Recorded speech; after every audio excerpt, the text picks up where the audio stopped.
let's say interesting. Samsung released its best camera phone ever in the form of the Galaxy S23 Ultra. It has 4 rear-facing cameras, each featuring autofocus and capable of recording 4K 60 FPS videos. 2 of those are telephoto cameras, offering zoom reach that no rival phone can match. However, the Galaxy S24 Ultra could give you fewer cameras while still being pricey.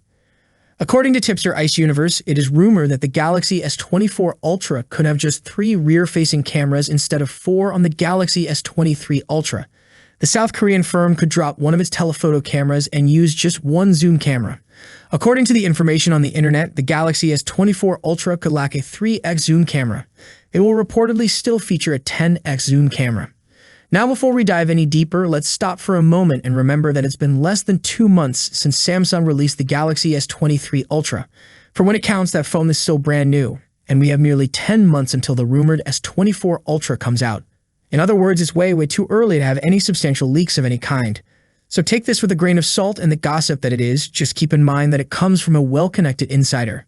So why could Samsung be ditching its 3x telephoto camera?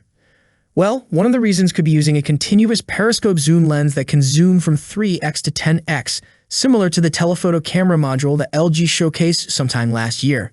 It could mean that a single telephoto camera on the Galaxy S24 Ultra could do the job of both zoom cameras on the Galaxy S23 Ultra. Moreover, such a continuous zoom camera can offer much better image quality with intermediate zoom ranges like 4x, 5x, 6x, 7x, 8x, and 9x, which isn't possible with the current camera setup.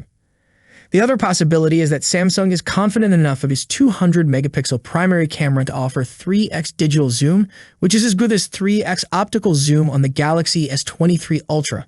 Whatever the case, one less camera. Please leave your comments in the section below. As always, thank you for watching, and I will see you in the next video. Peace out.